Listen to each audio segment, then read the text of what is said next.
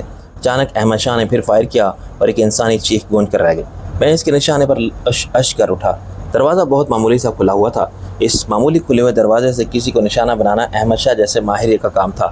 تم لوگ ہر طرف سے گھر چکے ہو، غنی نے کہا، اس لیے ہتھیار پھینک کر باہر آ جاؤ ورنہ تم میں سے کوئی بھی زندہ نہیں بچے گا۔ یہ کہتے ہی اس نے اپنی جگہ تبدیل کر لی۔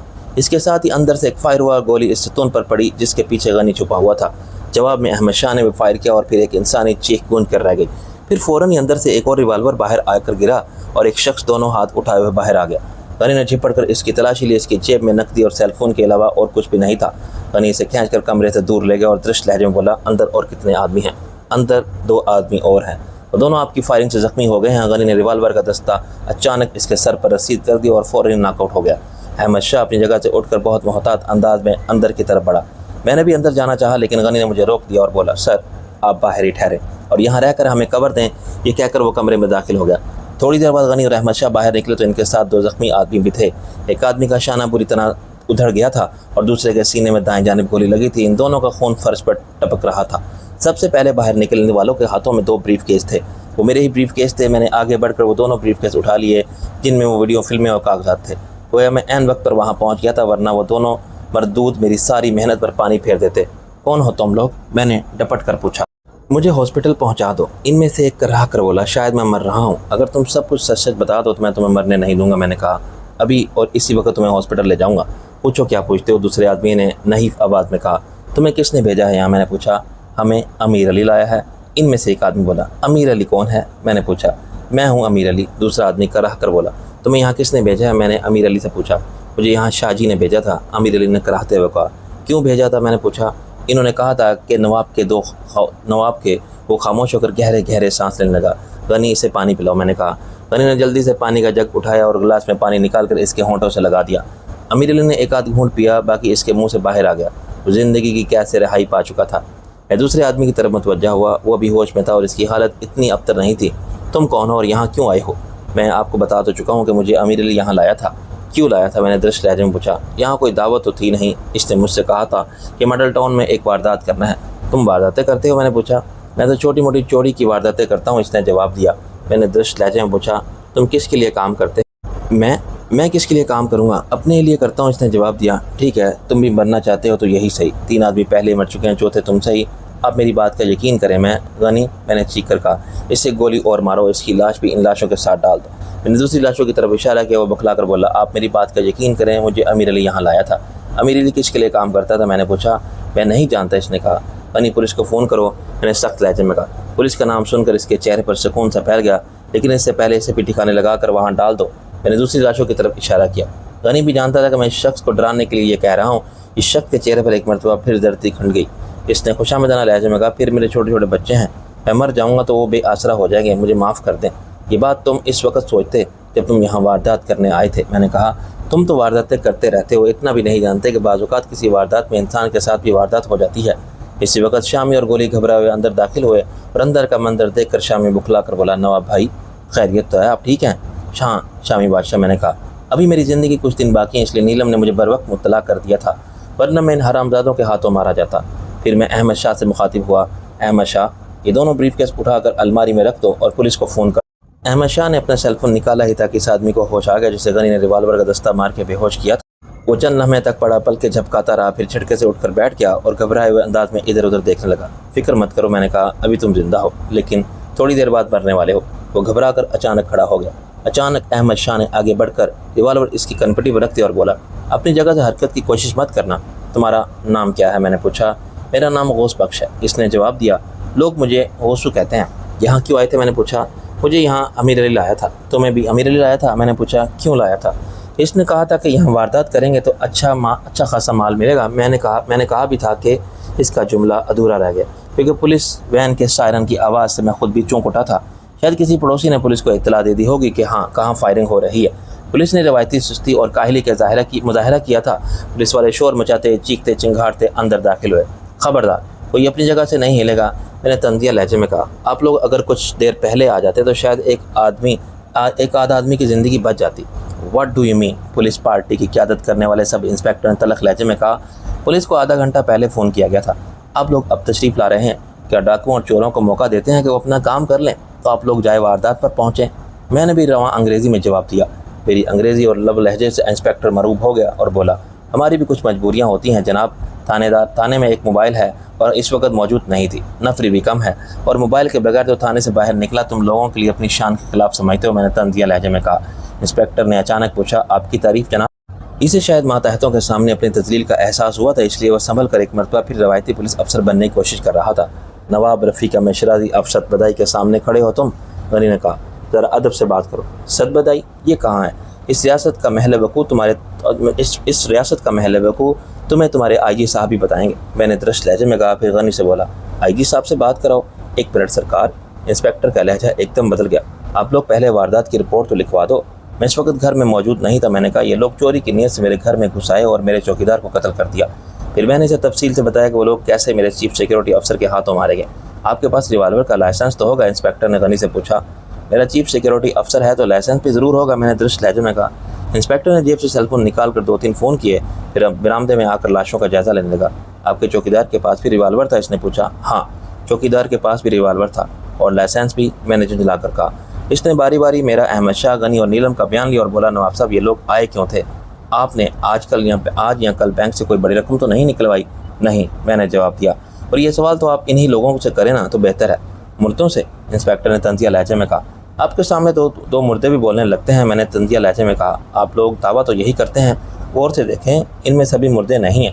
اس وقت پولیس ڈپارٹمنٹ کے دوسرے لوگ وہاں پر آ گئے تھے، وہ لاشوں کی تصویریں لینے لگے، جگہ جگہ سے فنگر پرنٹ اٹھانے لگے۔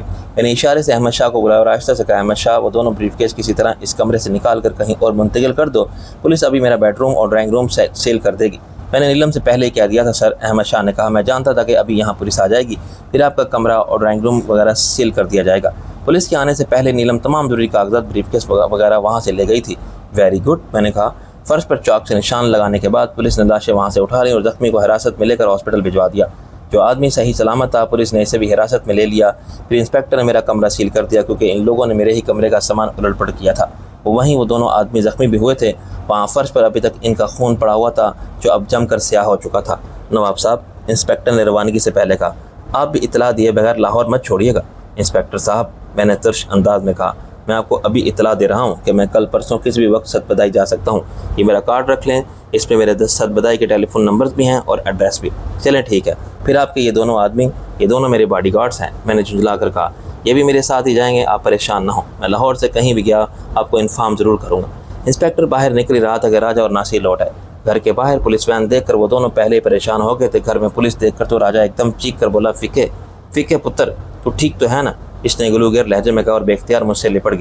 میں ٹھیک ہوں راجہ، میں نے اس کی پشت تھپکتے ہوئے کہا۔ بالکل ٹھیک ہوں یار۔ پھر میں نے اسے مختصر اس واردات کے بارے میں بتایا۔ انسپکٹر شاید راجہ اور ناصر دونوں کا جانتا تھا، اس کا لہجہ پھر بدل گیا۔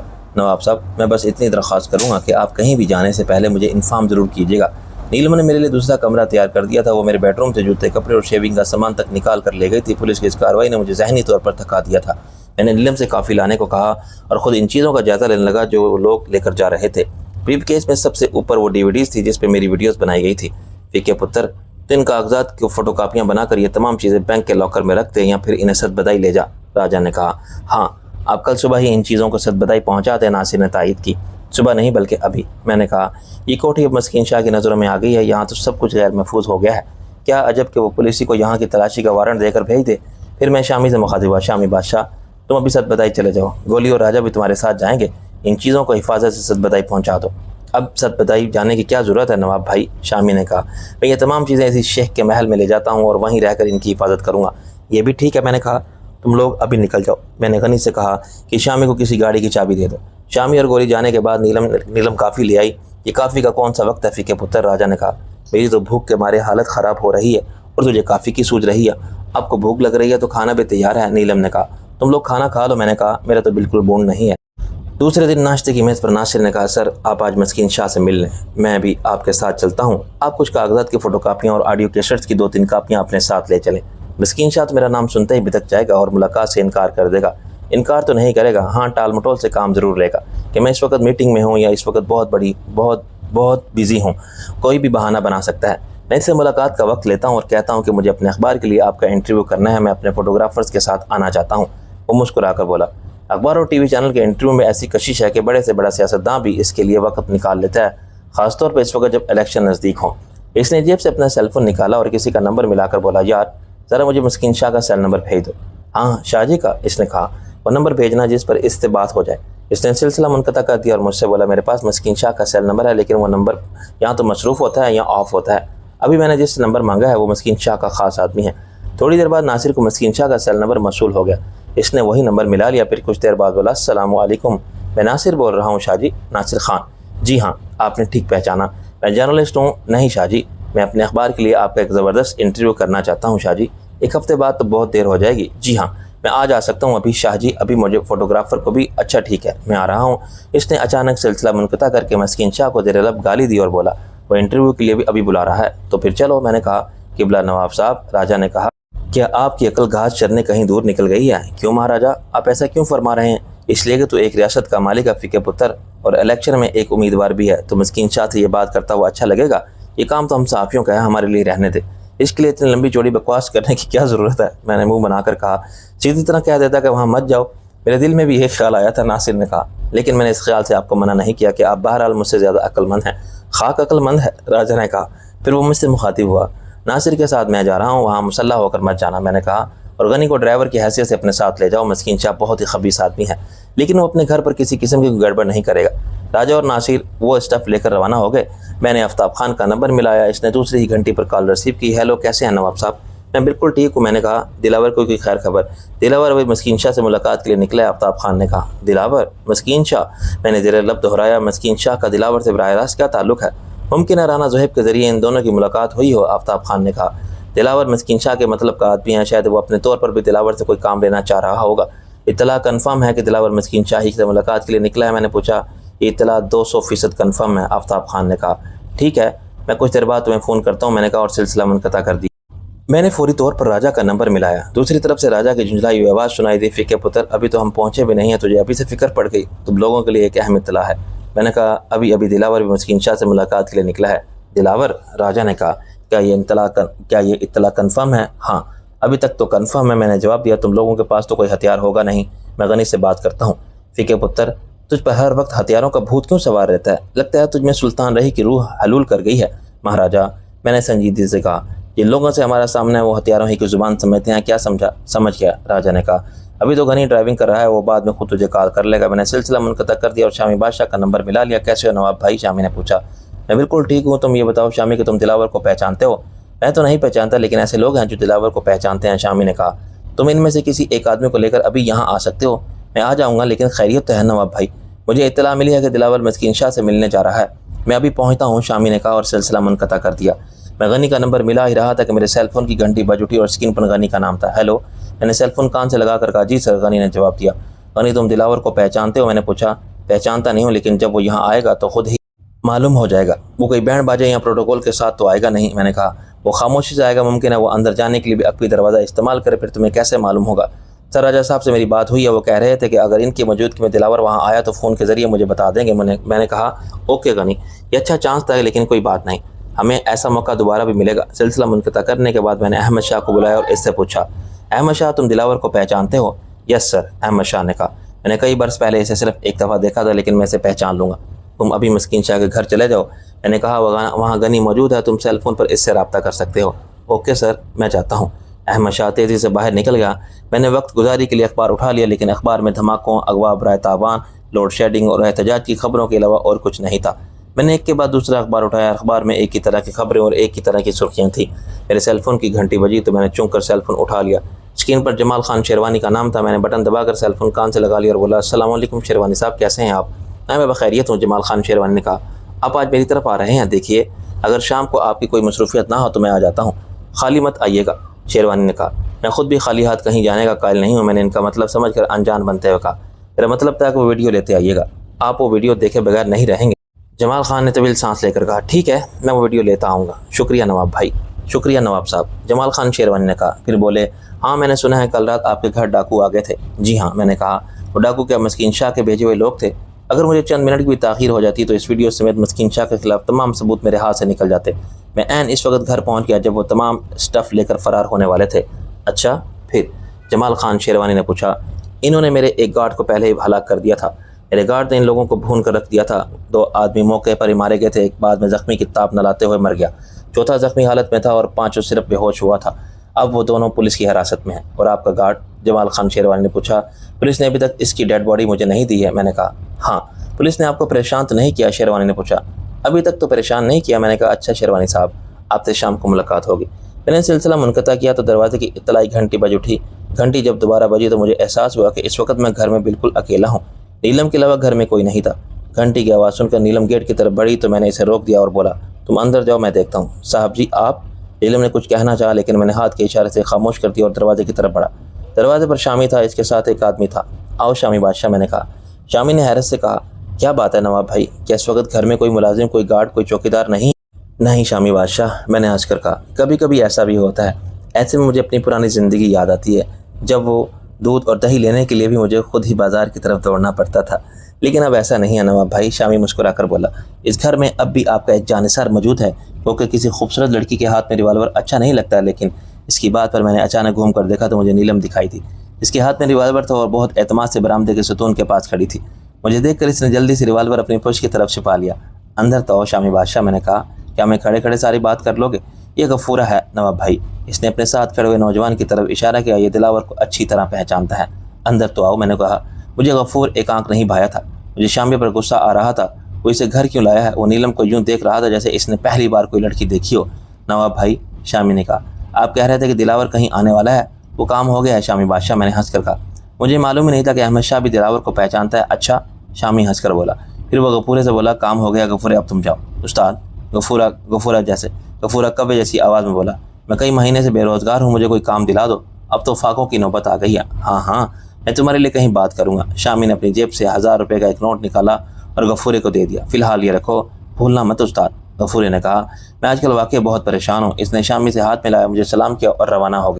نواب بھائی، اس کے جانے کے بعد شامی نے کہا، لگتا ہے آپ کو میری کوئی بات بری لگی ہے، شاید میں فوراً نہیں آ سکا، یا شاید ایسی کوئی بات نہیں ہے شامی بادشاہ، میں نے جبراً مسکرا کر کہا۔ تم سے کوئی غیروں والا رشتہ ہے؟ مجھے کوئی بات بری لگے گی تو میں صاف صاف کہہ دوں گا، میں نے کہا۔ نہیں نواب بھائی، شامی نے کہا، کوئی بات تو ہے، بس مجھے یہ غفورہ اچھا نہیں لگا، میں نے صاف گوئی سے کہا۔ تم نے اسے یہ گھر بھی دکھا دیا، مجھے پہلے ہی اندازہ تھا، شامی نے کہا، لیکن ایک بات کا اطمینان رکھیں نواب بھائی، میں کسی ایسے ویسے آدمی کو یہاں تک نہیں لا سکتا ہوں۔ غفورہ مرتے مر جائے گا لیکن آپ کے بارے میں ایک لفظ بھی نہیں بتائے گا، اس بات کی ضمانت۔ اس کا جملہ ادھورا رہ گیا کیونکہ غفورہ بہت شرمساری کے عالم میں واپس آیا تھا۔ کیا بات ہے غفورے؟ شامی نے چونک کر پوچھا۔ استاد، باہر میں نے کچھ ایسے چہرے دیکھے ہیں جو دلاور کے ساتھ ہوتے ہیں، غفورے نے کہا۔ اس کے آدمیوں کو اچھی طرح پہچانتا ہوں میں، دلاور کے آدمی اور ان کے ارادے ٹھیک نہیں لگ رہے۔ شامی جھٹکے سے کھڑا ہو گیا، کتنے آدمی ہیں؟ 2 آدمی تو میں نے سامنے دیکھے ہیں، غفورے نے کہا، ادھر ادھر اور بھی ہو سکتے ہیں۔ تمہارے پاس ریوالور ہے؟ شامی نے اس سے پوچھا۔ ہاں استاد، ریوالور تو ہے، غفورے نے جواب دیا۔ ٹھیک ہے، تم مین گیٹ کے پاس کہیں چھپ کر بیٹھ جاؤ، ان میں سے کوئی اندر داخل ہونے کی کوشش کرے تو اسے بلا جھجک گولی مار دینا۔ میری ریوالور میں صرف 6 گولیاں ہیں استاد، غفورے نے کہا۔ ریوالور کون سا ہے؟ میں نے پوچھا۔ کولٹ .38 کا ریوالور ہے، غفورے نے جواب دیا۔ مجھے حیرت کا جھٹکا لگا، بوسیدہ سے کپڑوں میں نظر آنے والا وہ لڑکا جو چہرے سے اٹھائی گیر لگ رہا تھا، اس کے پاس 1.5 لاکھ روپے کی مالیت کا کولٹ .38 ریوالور تھا۔ ٹھہرو، میں تمہیں ریوالور کی مزید گولیاں دے دیتا ہوں، میں نے کہا۔ میرے پاس بھی .38 کا ایک ریوالور ہے۔ میں اندر اپنے کمرے کی طرف گیا اور الماری سے ریوالور کی بہت سی گولیاں نکال کر لے آیا۔ یہ رکھ لو، میں نے غفورے سے کہا۔ گولیوں کی طرف سے فکر مت کرنا، گولیاں مزید مل جائیں گی۔ غفورہ گولیاں اپنی جیب میں بھر کر چلا گیا۔ وہ گیٹ کے نزدیک جا کر ایسی جگہ بیٹھا کہ کوئی بھی اس کی نظروں سے بچ کر اندر داخل نہیں ہو سکتا تھا۔ اب آپ بھی اپنے کمرے میں جائیں نواب بھائی، شامی نے کہا۔ اگر کوئی آدمی غفورے سے بچ کر یہاں آ گیا تو وہ مجھ سے نہیں بچ سکے گا، میں بھی یہیں تمہارے ساتھ رہوں گا شامی، میں نے کہا۔ شامی چچا ٹھیک کہہ رہے ہیں صاحب جی، نیلم کی آواز سنائی دی۔ میں یہاں کوریڈور میں موجود رہوں گا، آپ کمرے میں جائیں۔ تمہارا دماغ تو ٹھیک ہے نیلم، میں نے دانت پیس کر کہا۔ میں کوئی دودھ پیتا بچہ ہوں جو دھماکوں کی آواز سے ڈر جاؤں گا، یا پھر کوئی نازک اندام لڑکیوں کے ریوالور اٹھانے سے میری کلائی میں موچ آ جائے گی؟ نواب بھائی، مجھے سچ مجھ کا نازک اندام نواب مت بناؤ شامی، میں نے بگڑ کر کہا۔ تمہارا کیا خیال ہے میں کمرے میں بند ہو کر بیٹھ جاؤں گا؟ ارے غصہ کیوں کرتے ہو نواب بھائی، شامی مسکرا کر بولا۔ میں تو اس کا جملہ ادھورا رہ گیا۔ باہر سے فائر کا دھماکہ ہوا تو اس کی آوازیں دھماکے میں دب کر رہ گئی۔ شامی نے ریوالور نکالا اور بہت مہارت سے برآمدے میں جا کر ایک ستون کی اوٹ میں چھپ میں نے بھی ریوالور نکال لیا تھا، لیکن وہاں کوئی ایسی جگہ نہیں تھی جہاں میں گھات لگا کر بیٹھ سکتا۔ میرا وہ کمرہ بہترین تھا جو پولیس نے سیل کر دیا تھا، وہاں سے گیٹ سے لے کر لان تک سب کچھ نظر آتا تھا۔ اچانک مجھے ٹھک کی ہلکی سی آواز سنائی دی، اس کے ساتھ ہی گیٹ کے پاس کوئی دل خراش انداز میں چیخا۔ اس کا مطلب یہ تھا کہ غفورے کے پاس سائلنسر بھی تھا۔ دوسرا فائر کرنے سے پہلے اس نے ریوالور پر سائلنسر فٹ کر لیا تھا۔ میں نے سوچا یہاں بیٹھنے کی بجائے میں کوٹھی کی چھت پر چلا جاؤں، میں وہاں سے نہ صرف دور دور کا جائزہ لے سکتا ہوں بلکہ اندر آنے والے کو نشانہ بھی بنا سکتا ہوں۔ میں نے اپنے کمرے میں جا کر پستول کے کئی فاضل میگزین لیے اور ایک ٹیلیسکوپ رائفل لے کر چھت پر چلا گیا۔ میں نے چھت پر جا کر دیکھا تو دروازے کے پاس 3 آدمی تھے، وہ غالباً کسی اور طرف سے دیوار پھاند کر گھر میں گھسنے کی منصوبہ بندی کر رہے تھے۔ اچانک وہ سر پر پیر رکھ کر بھاگنے لگے۔ فوراً ان کے بھاگنے کا سبب میری سمجھ میں آ گیا۔ مجھے دور سے پولیس موبائل دکھائی دی تھی جو ہماری کوٹھی کی طرف آ رہی تھی۔ میں بہت عجلت میں نیچے آیا اور شامی سے کہا، شامی بادشاہ، پولیس آ رہی ہے، غفورے سے کہو کہ وہ فوراً یہاں سے نکل جائے۔ غفورے کا پولیس میں کوئی ریکارڈ نہیں، شامی نے کہا، وہ آج تک کبھی جیل نہیں گیا ہے، اسے اندر بلا لے نواب بھائی، باہر تو وہ فضول میں یا پولیس کے ہاتھوں گرفتار ہو جائے گا یا پھر دلاور کے آدمی سے ہلاک کر دیں گے۔ شامی ٹھیک ہی کہہ رہا تھا، ممکن ہے اس فائرنگ کی اطلاع بھی کسی پڑوسی نے پولیس کو دے دی ہو۔ پولیس غفورے کو مشکوک انداز میں دیکھ کر اس سے پوچھ گچھ کرتی، اس کی تلاشی لیتے ہوئے اس کی جیب میں نہ صرف ریوالور بلکہ بہت سے فاضل راؤنڈ بھی برآمد ہوتے۔ ریوالور کا لائسنس تو یقیناً اس کے پاس نہیں ہوگا۔ میں نے آواز دے کر غفورے کو بھی اندر بلایا اور اس سے کہا، اپنا ریوالور شامی کو دے دو اور برآمدے میں بیٹھ جاؤ، تم صد بدائی سے آئے ہو اور وہاں میری حویلی کام کرتے ہو۔ غفورے نے اس بات میں سر ہلایا اور ریوالور شامی کے حوالے کر کے برآمدے میں بیٹھنے کی بجائے لان کی کیاریوں کی صفائی کرنے لگا۔ کچھ دیر بعد پولیس کی موبائل وین وہاں آ کر رکی۔ اس میں سے وہی انسپکٹر اترا جو ایک دن پہلے بھی آیا تھا اور کوٹھی سے لاشیں اور ملزمان کو گرفتار کر کے لے گیا تھا۔ اس کے ساتھ ہی 2 کانسٹیبل بھی تھے۔ میں اور شامی جان بوجھ کر کمرے میں چلے گئے۔ شامی نے غفورے کا ریوالور اور گولیاں میری الماری میں رکھ دی۔ میں نے اطمینان سے راکنگ چیئر پر بیٹھ کر جھولنے لگا۔ تھوڑی دیر بعد غفورہ بھی اندر آیا اور مجھ سے بولا، صاحب جی، وہ پولیس والے آئے ہیں۔ اچھا، انہیں باہر برآمدے میں بٹھاؤ، میں ابھی آ رہا ہوں۔ میں نے غفورے سے کہا، پھر شامی سے بولا، شامی تم باہر جاؤ اور پولیس والوں سے بات کرو، تم بھی صد بدائی سے آئے ہو۔ نواب بھائی، اس نے کہا، میں جانے کو تو چلا جاؤں لیکن پولیس سے برسوں میری آنکھ مچولی چلی ہے، ہو سکتا ہے وہ انسپکٹر مجھے پہچانتا ہو، وہ میرا کچھ بگاڑ سکتا ہے، نہ آپ کا، لیکن فضول میں ٹینشن لینے سے کیا فائدہ۔ ٹھیک ہے، تم یہیں ٹھہرو، میں خود جا کر پولیس والوں سے بات کروں گا۔ اس وقت مجھے پورٹ میں کسی گاڑی کے رکنے اور پھر راجہ کا تیز تیز بولنے کی آواز سنائی دی۔ اب کیا ہے؟ وہ چیخ کر بولا، تم لوگوں نے تو گھر ہی دیکھ لیا ہے، ہمیں ان دونوں آدمی سے کچھ پوچھ گچھ کرنا ہے جن کے ہاتھوں کل 3 قتل ہوئے تھے۔ انسپکٹر نے پتلک لہجے میں کہا، میں بلواتا ہوں ان دونوں کو، راجہ نے کہا۔ میں جانتا تھا غنی اور احمد شاہ گراج میں سے نکل کر اندر کی طرف چلے گئے ہوں گے۔ راجہ بکتا جھکتا میرے کمرے کی طرف اور آ کر ایک کرسی پر ڈھیر ہو گیا۔ اس کے ساتھ ناصر بھی تھا۔ کیا رہا؟ میں نے پوچھا۔ زبردست، ناصر نے کہا۔ مجھے تفصیل سے بتاؤ، میں نے کہا۔ ہمیں بھی کچھ بھی نہیں تیار بتا رہے، پہلے ایک کپ چائے پیئیں گے پھر کوئی بات ہوگی، لیکن اس سے پہلے اس پولیس انسپکٹر کا یہاں سے دفع ہونا ضروری ہے۔ وہ احمد شاہ اور غنی سے اب کیا پوچھ گچھ کرنا چاہتے ہیں؟ میں نے پوچھا۔ یہ تو روز کھڑا رہے گا، ناصر نے کہا۔ اس کا خیال ہے کہ معاملہ ایک نواب کا ہے، اس لیے یہاں سے رقم بھی تگڑی ملے گی، میں بھی اس کا دماغ درست کرتا ہوں۔ پھر وہ چونک کر بولا، یہ باہر لان میں کوئی آدمی کام کر رہا ہے، کیا آپ نے صد بدائی سے کسی کو بلایا ہے سر؟ میں نے تو نہیں، شامی بادشاہ نے بلایا ہے، نیلم، ناصر نے نیلم کو آواز دی۔ نیلم فوراً کمرے میں داخل ہوئی۔ جی ناصر صاحب، غنی اور احمد شاہ کو یہاں بھیج دو۔ وہ اس بات میں سر ہلا کر چلی گئی۔ اچانک غفورے کی بلند آواز سنائی دی، وہ لوگ کوئی ویلے نہیں بیٹھے ہیں، آرام سے بیٹھو، میں نے انہیں بلایا ہے۔ نام کیا ہے تیرا؟ ہوئے اس کے طرز تخاطب پر انسپکٹر کو جلال آ گیا۔ احمد شاہ اور غنی ایک ساتھ کمرے میں داخل ہوئے۔ انسپکٹر پھر تم دونوں سے کچھ پوچھ گچھ کرنا چاہتا ہے، میرے ساتھ آؤ، ناصر نے تیش پر آ کر اٹھتے ہوئے کہا۔ میرا نام جان کر کیا کرو گے انسپکٹر صاحب؟ غفورے نے کہا۔ ایسا لگ رہا تھا جیسے کوئی منجھا ہوا اداکار بغیر اسکرپٹ کے ڈائلاگ بول رہا ہو۔ میں تو اس حویلی کا بہت چھوٹا ملازم ہوں۔ ہاں، میرا صاحب بہت بڑا آدمی ہے، وہ اس وقت آرام کر رہا ہے، اس لیے زیادہ شور و غل مت کرو۔ اس وقت ناصر کی آواز سنائی دی۔ پرابلم کیا ہے انسپکٹر؟ کیوں شور مچا رکھا ہے تم نے؟ یہ تمہارا تھانہ نہیں بلکہ نواب رفیق احمد شیرازی کی کوٹھی ہے۔ ناصر صاحب، انسپکٹر تلخ لہجے میں بولا، اب مجھے میرے فرائض سے روک رہے ہیں۔ اگر چیخنا چلانا اور معزز لوگوں کے گھروں پر جا کر شور مچانا تمہارے فرائض میں شامل ہے انسپکٹر، تو میں واقعی تمہیں روک رہا ہوں۔ اگر گالم گلوچ اور بدکلامی تمہارے فرائض میں شامل ہے تو میں تمہیں روک رہا ہوں۔ میں یہاں 2 ملزموں سے پوچھ گچھ کرنے آیا ہوں۔ ملزم؟ ناصر نے حیرت سے کہا۔ یہاں کون سے ملزم ہیں؟ نواب صاحب کے یہ دونوں گارڈ، انسپکٹر نے کہا۔ ان کے ہاتھوں کل ہی 3 آدمی ہلاک ہوئے ہیں، تو پھر ان کے خلاف وارنٹ لاؤ اور انہیں گرفتار کر لو، ناصر بھنا کر بولا۔ پھر دونوں طرف سے خاموشی چھا گئی۔ اچانک ناصر کی آواز دوبارہ سنائی دی، ہیلو، ذرا ہوم سیکرٹری سے بات کرائیے، میں ناصر خان ہوں۔ اس کے بعد پھر خاموشی چھا گئی۔ سر کیسے ہیں آپ؟ جی ہاں، میں ناصر بول رہا ہوں، کل میں نے آپ سے ڈکیتی کی ایک واردات کا تذکرہ کیا تھا۔ جی ہاں، نواب صاحب کے بنگلے پر۔ وہاں نواب صاحب کے گارڈز کے ہاتھوں 3 ڈاکو مارے گئے تھے۔ ایک فرشناس پولیس انسپکٹر کو اچانک خیال آیا کہ وہ دونوں تو قتل کے ملزم ہیں، شاید وہ انہیں حراست میں لینے آیا ہے۔ انسپکٹر کا نام؟ ہاں، منیر احمد۔ اچھا ٹھیک ہے، نہیں، یہ اتنا بڑا افسر نہیں ہے۔ جی سر، آپ کا کام انشاءاللہ پرسوں تک ہو جائے گا۔ جی ہاں، پرسوں میں پہلے صدر سے ملوں گا، پھر وزیر اعظم سے ملاقات کروں گا۔ جی ہاں، وہ تو کوئی مسئلہ ہی نہیں ہے۔ پھر وہ خاموش ہو گیا۔ انسپکٹر نے اس مرتبہ بدلے ہوئے لہجے میں کہا، ناصر صاحب، میں کب ان لوگوں کو گرفتار کرنے آیا ہوں؟ یہ قتل کے ملزم ہیں نا؟ ناصر نے تنزیہ لہجے میں کہا۔ ان پر تو دفعہ 302 لگتی ہے، اس کے لیے تو کسی وارنٹ کی بھی ضرورت نہیں۔ لیکن سر تم ملزمان کا کیا کرتے ہو انسپکٹر؟ ناصر نے بلند آواز میں کہا۔ میں نے اسے پہلی دفعہ اتنے غصے میں دیکھا تھا۔ میں ملزمان کو گرفتار کرتا ہوں، انسپکٹر نے جواب دیا۔ تو پھر گرفتار کرو۔ ناصر کا غصہ لمحہ بہ لمحہ بڑھتا جا رہا۔ راجہ گھبرا کر کھڑا ہو گیا اور بولا، ناصر کہیں اس انسپکٹر کی پٹائی شروع نہ کر دے، اس کا کتا اتنا ہی خطرناک ہوتا ہے، میں جا کر اسے روکتا ہوں۔ پھر وہ جاتے جاتے بولا، فقہ پتر تو باہر مت جا۔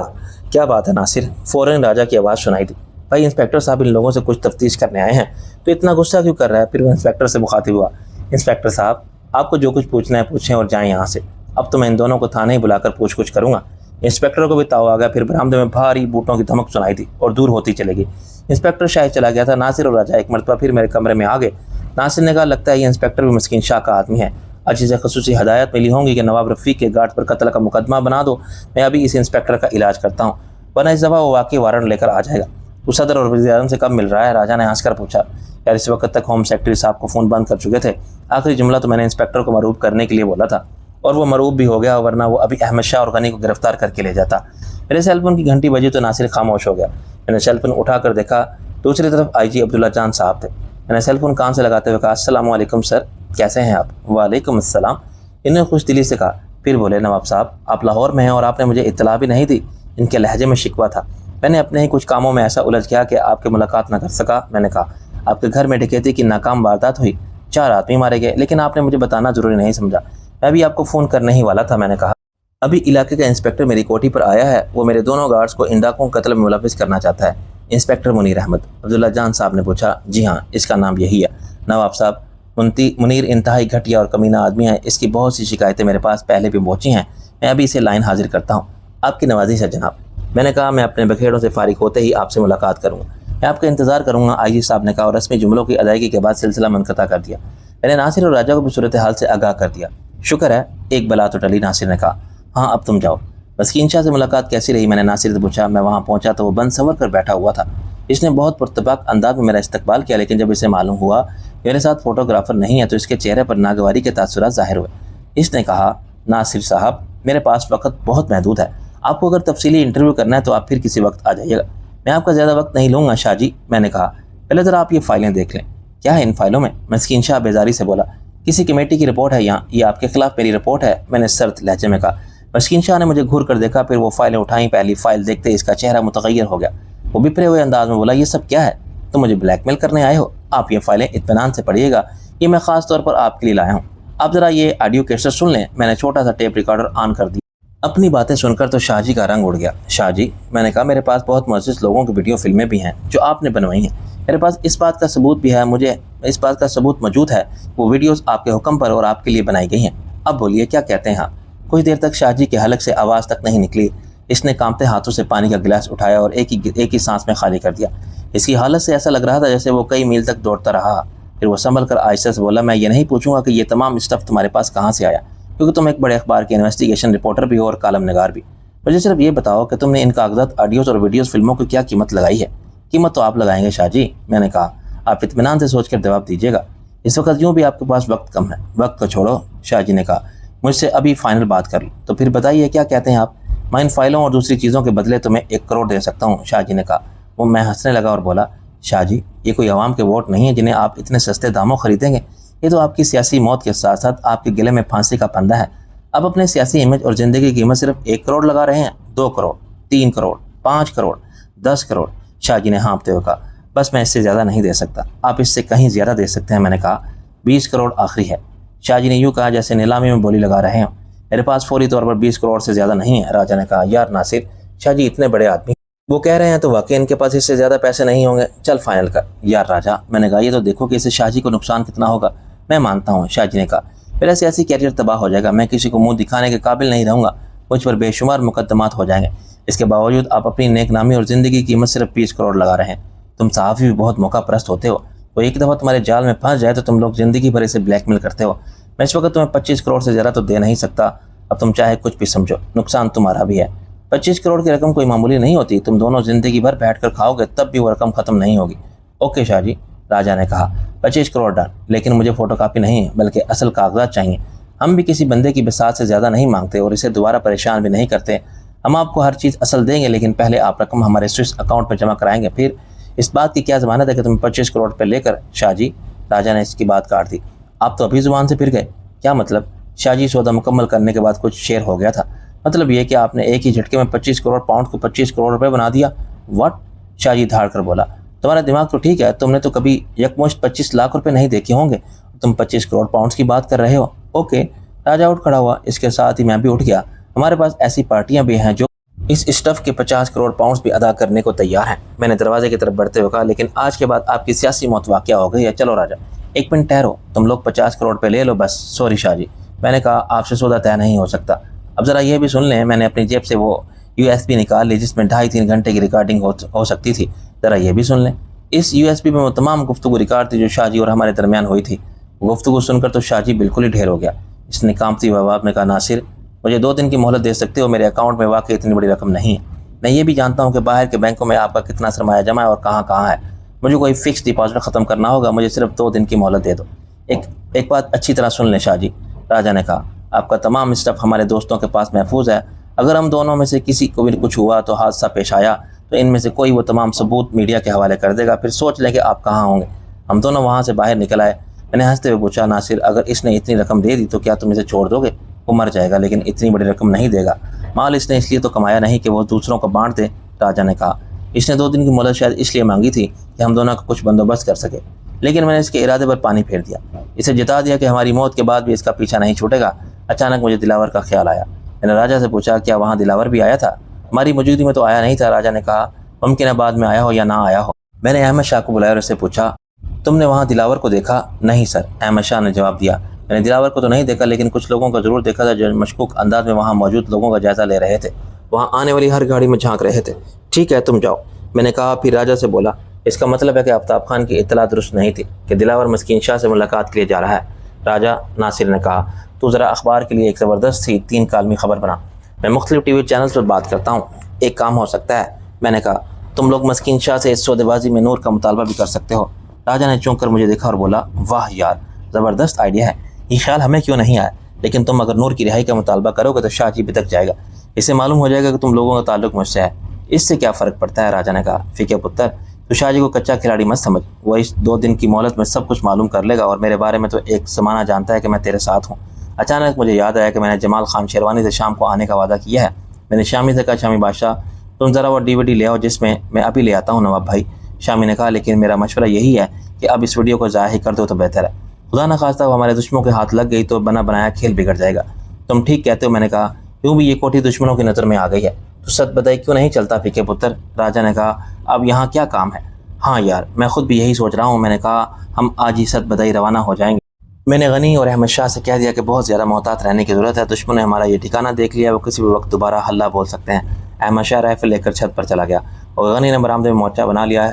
شامی صرف وہی DVD لایا تھا جس میں ویڈیو تھی۔ فقہ پتر، تو جمال خان شیروانی کو ویڈیو دکھانا چاہتا ہے؟ میں نے بہت منع کیا یار، لیکن وہ مانتا ہی نہیں۔ میں نے کہا، وہ ویڈیو دیکھ کر کہیں وہ پاگل نہ ہو جائے اور اسی پاگل پن میں شاہ جی پر چڑھ دوڑے۔ وہ بہت تجربہ کار بیوروکریٹ ہے۔ میں نے کہا، اس سے اس پاگل پن کی توقع تو نہیں ہے، اور وہ کچھ کرتا بھی ہے تو کرتا رہے، ہمیں کیا فرق پڑے گا نواب بھائی؟ شامی نے کہا، آپ ویڈیو اپنے ساتھ لے کر مت جائیں، وہ میں اور گولی لے آئیں گے۔ شامی ٹھیک ہی کہہ رہا ہے، راجا نے کہا، احتیاط بہت ضروری ہے۔ میں اس DVD کو جمال خان شیروانی کی آنکھوں کے سامنے ضائع کروں گا تاکہ وہ مطمئن ہو جائے۔ پھر میں نے شامی سے پوچھا، تم نے جمال خان شیروانی کا بنگلہ دیکھا ہے؟ اس کا بنگلہ بھی میں نے دیکھا ہے۔ ٹھیک ہے، پھر تم وہ ویڈیو لے کر وہاں پہنچو، میں بھی آ رہا ہوں۔ بلکہ ایسا کرو، تم ناصر کی گاڑی میں چلو، میں تمہارے پیچھے پیچھے آ رہا ہوں۔ جمال خان شیروانی مجھ سے نظریں نہیں ملا رہا تھا۔ میں نے کچھ کہے بغیر میز پر رکھا ہوا لائٹر اٹھایا اور DVD لے کر برآمدے میں نکل آیا۔ میں نے باہر آ کر لائٹر جلایا اور اس DVD کو آگ لگانے لگا۔ جمال خان شیروانی میرے ساتھ ساتھ تھا۔ تھوڑی سی کوشش کے بعد پلاسٹک نے آگ پکڑ لی۔ میں کچھ دیر اسے ہاتھوں میں لیے کھڑا رہا، پھر جلتی ہوئی DVD کو فرش پر پھینک دیا تھا۔ ہم دونوں خاموشی سے اس وقت تک اس جلتی ہوئی DVD کو دیکھتے رہے جب تک وہ جل کر خاک نہ ہوگی۔ جمال خان شیروانی نے اپنے ایک ملازم کو آواز دے کر کہا کہ یہاں کی صفائی کر دو۔ ہم ایک مرتبہ پھر ڈرائنگ روم میں آ گئے۔ جمال خان شیروانی کچھ دیر خاموشی سے مجھے دیکھتا رہا، پھر اچانک اپنی جگہ سے اٹھ کر مجھ سے لپٹ گیا اور بری طرح رونے لگا۔ پھر میں اس کے رونے پر گھبرا کر بولا، شیروانی صاحب، آپ تو پریشانی کوئی بات ہی نہیں ہے، میں نے اسی لیے وہ ویڈیو آپ کے سامنے ضائع کیا تاکہ آپ مطمئن ہو جائیں۔ آپ نے مجھ پر بہت بڑا احسان کیا نواب صاحب، آپ نے میری عزت بچائی۔ عزت دینے والا تو اللہ ہے شیروانی صاحب، میں نے آپ کی نہیں بلکہ اپنی عزت بچائی۔ پھر میں ہنس کر بولا، مجھے امید ہے کہ اب آپ کچھ دن کے لیے ست بدائی ضرور آئیں گے۔ میں اٹھتے ہوئے بولا، مجھے اب اجازت دیں۔